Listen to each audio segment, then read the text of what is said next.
Assalamu alaikum wa rahmatullahi wa barakatuh, mes chers frères et sœurs en islam. Que la paix, la miséricorde et la bénédiction d'Allah soient sur vous. Avant de commencer cette vidéo, n'oubliez pas de liker cette vidéo car cela nous donne beaucoup de force pour continuer à partager du contenu bénéfique. Et je vous invite à vous abonner à notre chaîne et d'activer la cloche de notification pour rester informé de nos prochaines publications sur la foi islamique. Mes frères et sœurs, je vous demande de rester connectés jusqu'à la fin de la vidéo pour découvrir tous les secrets. L'illusion de la course à l'emploi. Tu te lèves chaque matin avec ce poids dans la poitrine. Tu scrolles les annonces, tu ajustes ton CV, tu pries presque inconsciemment pour qu'un recruteur te remarque enfin. Tu entres dans cette course effrénée, pensant qu'un emploi stable, un contrat signé, c'est là que réside la solution à ton mal-être intérieur. Et pourtant, chaque jour, une part de toi se sent vide. Incomplète. Comme si quelque chose de plus profond t'appelait ailleurs. Mais toi, écoute bien, tu n'es pas n'importe qui. Tu n'es pas un simple individu dans cette foule en quête de titres et de fiches de paix. Tu es un élu d'Allah, un être dont la vie est tissée de sens divin. Tu es né avec une lumière, une responsabilité, un secret à incarner sur cette terre. Et cette lumière ne peut être réduite à un bureau, à une tâche exécutée pour un salaire mensuel. Le monde moderne t'a menti. Il t'a fait croire que la réussite se mesure par un contrat à durée indéterminée, un salaire fixe, une promotion dans une entreprise. Il t'a mis dans la tête que sans emploi, tu n'étais rien. Mais ce que l'on appelle aujourd'hui, réussite, n'est bien souvent qu'un système d'asservissement bien déguisé. Un moyen de t'éloigner de l'essentiel, ta mission spirituelle. Tu n'as pas été créé pour te consumer dans des journées répétitives, ni pour mendier l'approbation de patrons ou d'entreprises. Tu as été créé pour adorer Allah, pour servir une cause supérieure, pour porter une lumière que le monde a oubliée. Et dans le ciel est votre subsistance, ainsi que ce qui vous a été promis. Sourate Ad-Dhariyah, verset 22. Ce verset vient pulvériser l'illusion selon laquelle ta subsistance dépend des hommes. Ton revenu, ton avenir, ta sécurité, ne viennent pas d'un employeur, mais d'Allah seul. Il ne s'agit pas ici de dénigrer le travail, car dans l'islam, le travail est noble quand il est juste, équilibré et ne détourne pas du rappel d'Allah. Mais ce que nous dénonçons, c'est cette course aveugle, cette obsession du salariat qui pousse les cœurs à l'oubli de la mission divine. Lorsque tu sacrifies ta spiritualité, ton temps de prière, ta réflexion intérieure, simplement pour obtenir un poste, alors tu es en train de perdre ce qui te rend unique devant Allah. Le prophète Mohammed a dit : si vous placiez votre confiance en Allah comme il se doit, il vous accorderait votre subsistance comme il l'accorde à l'oiseau, il part le matin le ventre vide et revient le soir le ventre plein. Rapporté par Tirmidhi. Observe bien ce hadith. L'oiseau ne reste pas inactif, il part. Mais il ne se consume pas dans l'angoisse, il ne planifie pas 3 ans à l'avance. Il agit avec confiance. Il vole, il cherche, mais son cœur est ancré dans le tawakkul, la confiance totale en Allah. Toi aussi, on te demande de bouger, mais sans t'abîmer dans l'angoisse. On te demande d'agir, mais sans croire que tout dépend de toi. Car Allah a déjà écrit ce qui te revient. Rien ne pourra te l'enlever. Et rien de ce que tu n'as pas reçu ne devait t'appartenir. Tu vois, le vrai problème, ce n'est pas de vouloir travailler. C'est de croire que l'emploi est la finalité de ta vie. C'est là que le piège se referme. C'est quand tu commences à te définir par ton poste, ton salaire, ton statut professionnel, que tu perds ton identité d'élu. Allah ne t'a pas envoyé sur terre pour que tu sois responsable logistique ou assistant marketing. Il t'a envoyé ici pour que tu sois un porteur de messages, un cœur connecté, un modèle de patience, de foi et de lumière. Tu peux avoir un emploi, oui. Mais tu ne dois pas être cet emploi. Si demain on t'arrache ton travail, ton titre, ton bureau, que reste-t-il? Si tu t'effondres, alors c'est que tu avais bâti ton identité sur du sable. Mais si tu restes debout, fier, connecté à ton Seigneur, confiant dans ta mission, alors tu es inébranlable. Tu es un élu qui a compris que sa source, c'est le ciel opale entreprise. Regarde autour de toi. Combien de frères et sœurs pleurent dans le silence de leur chambre, malgré leur diplôme? Combien se sentent écrasés, rejetés, inutiles parce qu'ils ne trouvent pas de travail? Et pourtant, ces âmes-là ont été choisies. Elles ont simplement oublié de regarder vers le haut, trop occupées à regarder vers les recruteurs. Ce que tu dois chercher maintenant, ce n'est pas un emploi. C'est ton rôle dans l'équilibre de cette Oumma. ton don. Ce que tu es venu guérir, transmettre, enseigner, construire. Tu peux être artisan, créateur, enseignant, bâtisseur, agriculteur, prédicateur, ou guide mais pas prisonnier d'un titre. Et si, pour un temps, à la ferme les portes de l'emploi classique, ce n'est pas pour te punir. C'est peut-être pour te rediriger. Pour que tu comprennes que ton avenir ne se trouve pas dans une salle d'entretien, mais dans le silence de la prière, dans les idées qu'il t'inspire, dans les gens qu'il met sur ta route. Alors lève-toi, élu d'Allah. Ne cours plus. Marche avec dignité. Écoute. Observe. Et commence à construire, non pas une carrière, mais une voie. La tienne. L'appel à servir, non à s'asservir. Il existe en toi une voix que tu as longtemps ignorée. Elle ne crie pas, elle ne s'impose pas, mais elle insiste en silence. Regarde autour de toi. Combien vivent pour travailler? Combien se lèvent sans passion, sans lumière, simplement pour répondre à une mécanique? Ce n'est pas la vie d'un élu d'Allah.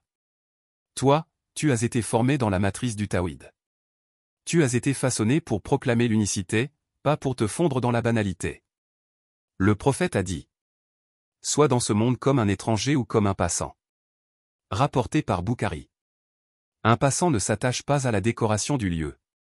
Il ne construit pas sa demeure dans un endroit temporaire. Il marche avec une conscience aiguë, je suis en route vers l'éternité. Servir Allah, c'est retrouver la liberté du cœur. Quand tu sers Allah véritablement, tu redeviens libre. Non pas parce que tu refuses de travailler, mais parce que tu refuses d'être possédé. Tu peux avoir un métier, mais ton cœur n'appartient qu'à lui. Tu ne fais plus rien pour l'argent, mais pour la baraka. Tu ne cherches plus le regard des hommes, mais le sourire du Très-Haut. Et parfois, Allah t'arrête. Il bloque les portes, il ferme les opportunités professionnelles, non pas pour te punir, mais pour te rediriger. Il te retire ce qui t'éloigne de lui, et parfois, ce sont les emplois eux-mêmes. Tu pleures, tu te sens perdu, mais en réalité, tu es en train d'être libéré. Car servir Allah, c'est entrer dans un autre espace. C'est vivre dans la confiance. C'est écouter la petite voix qui te dit: crée quelque chose. Instruis. Aide. Guéris. Inspire. Partage. Tu as une mission. Peut-être que c'est de soigner les âmes, d'enseigner des vérités oubliées, de bâtir une œuvre qui survivra à ta mort. Peut-être que tu dois créer un commerce béni, écrire un livre, élever des enfants dans la lumière, tendre la main aux égarés. Mais certainement pas vivre dans la crainte du licenciement. La vraie richesse est dans le service. Quand tu sers Allah sincèrement, il t'élève. Pas nécessairement avec des millions, mais avec une paix rare, une dignité intérieure que le monde ne peut ni donner ni retirer. Tu dors léger, tu vis aligné, tu parles avec vérité. Et souvent, par sa grâce, il te donne aussi la subsistance, de façons inattendues. Car celui qui vit pour lui ne manque de rien. Et quiconque place sa confiance en Allah, il lui suffit. Sourate At-Talaq, verset 3. Toi, tu n'as pas besoin d'être célèbre, riche ou admiré. Tu as besoin d'être utile à Allah. C'est cela, la seule réussite réelle. Alors lève les yeux, élu d'Allah. Tu n'es pas venu ici pour plaire à un patron, mais pour satisfaire ton Seigneur. Tu n'es pas fait pour obéir aux horloges du monde, mais pour te synchroniser au rythme du divin. C'est une voix ancienne, pure, que le tumulte du monde moderne a tenté d'étouffer. Cette voix, c'est celle de ton âme, qui te rappelle doucement que tu as été créé pour servir Allah, non pour t'asservir aux hommes. La société actuelle, sous ses apparences civilisées, a bâti une prison invisible. Elle appelle cela sécurité de l'emploi, carrière, évolution professionnelle, mais derrière ces mots se cache bien souvent une mécanique d'oubli, une spirale de distraction qui éloigne l'élu de sa véritable mission. Toi, tu n'es pas un simple rouage dans cette grande machine. Tu es un porteur de lumière. Si tu regardes bien, tu verras que cette vie moderne fonctionne comme une chaîne, on étudie, on court après un diplôme, puis après un emploi, puis un salaire, puis une retraite. Et au bout de cette chaîne, il y a souvent un cœur desséché, une âme qui n'a jamais eu le temps de se reconnecter à sa source. Mais toi, Allah t'a choisi. Il t'a éveillé. Tu ressens que quelque chose ne va pas. Tu ne peux plus faire semblant. Tu ne peux plus trahir cette voix intérieure qui te dit: tu es né pour autre chose. L'adoration ne se limite pas à la prière. Beaucoup pensent que servir Allah signifie simplement prier, jeûner, ou faire le pèlerinage. Mais servir Allah, c'est bien plus profond. C'est offrir ta vie comme un acte d'adoration, dans chaque parole, chaque geste, chaque intention. Tu peux prier 5 fois par jour tout en vivant dans un esclavage du monde, parce que ton cœur est soumis à ton patron, à ton salaire, à ton image sociale. Mais tu peux aussi, sans costume ni diplôme, être un serviteur d'Allah à chaque instant, simplement parce que tu as compris que ta vie ne t'appartient pas. Ce monde veut que tu réussisses, alors que ton âme réclame que tu serves. Et la différence entre les deux est immense. La réussite dans ce bas monde flatte l'ego, elle est visible, mesurable. Le service pour Allah, lui, est invisible, mais éternel. Je n'ai créé les djinns et les hommes que pour qu'ils m'adorent. Sourate Ad-Dhariyah, verset 56. Ce verset ne dit pas, pour qu'ils soient salariés, pour qu'ils montent en grade, ou, pour qu'ils impressionnent leur entourage. Non. Il dit, pour qu'ils m'adorent. Et l'adoration, dans son sens le plus vaste, c'est servir la volonté d'Allah à chaque instant, que tu sois dans une mosquée ou dans un champ, dans un commerce ou dans un silence. L'asservissement moderne, quand le cœur oublie sa source. L'asservissement dont on parle ici n'est pas physique. Il est psychologique, spirituel, émotionnel. Il naît quand tu crois que ta valeur dépend d'un contrat, d'un manager, d'une fiche de paie. Tu deviens alors un prisonnier de l'opinion des autres, un serviteur des attentes du monde. Ce système veut que tu obéisses, que tu sois disponible, rentable, compétitif. Mais il ne se soucie pas de ton cœur, ni de ton lien avec ton Créateur. Il veut ton temps, ton énergie, ton âme, et souvent, il prend tout. Dans une époque où la consommation est devenue une identité, rares sont ceux qui cherchent à devenir utiles. Et pourtant, l'élu d'Allah ne consomme pas le monde, il le fertilise. Il laisse une trace. Il ne passe pas sa vie à chercher le confort, mais à répandre la sagesse, la justice, la compassion. Le prophète a dit: le meilleur des hommes est celui qui est le plus utile aux gens. Rapporté par Tabarani. Tu vois? Ta vraie valeur ne vient pas de ce que tu gagnes, mais de ce que tu donnes. Pas seulement matériellement, mais dans ta présence, ton énergie, ta conscience. Devenir un serviteur d'intention, c'est se réveiller chaque jour avec une mission intérieure. Même si personne ne la voit. Même si le monde ne l'applaudit pas. Ce que le monde néglige, Allah l'élève. Aujourd'hui, les porteurs d'intention sont rares. Beaucoup sont endormis dans le confort, dans la routine. Toi, si tu entends ces mots, c'est que tu es éveillé. Tu es de ceux qu'Allah veut redresser, élever, utiliser. Ne minimise pas ce que tu es en train de ressentir. Cette sensation que tu es appelé à autre chose n'est pas un fantasme. C'est une invitation sacrée. Une graine divine que ton âme a portée depuis toujours, et qui maintenant veut éclore. Mais cette voie demande du courage. Car elle ne te donnera pas forcément une sécurité immédiate. Elle ne te promet pas la facilité. Mais elle te promet une chose qu'aucun emploi ne garantit. La paix intérieure. Et cette paix, quand elle est enracinée dans la servitude sincère, devient plus précieuse que n'importe quel salaire. Tu es une réponse, pas un problème. Beaucoup pensent, je n'ai pas trouvé ma place, ou, je suis inutile si je ne travaille pas, mais Allah te dit.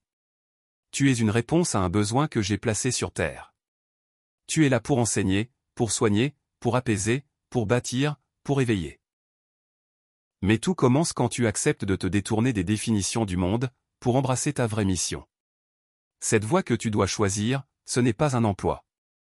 C'est une offrande. C'est ton cœur placé sur l'autel de la sincérité. Et Allah ne rejette jamais un cœur qui se donne pour lui. Réveille-toi, élu d'Allah.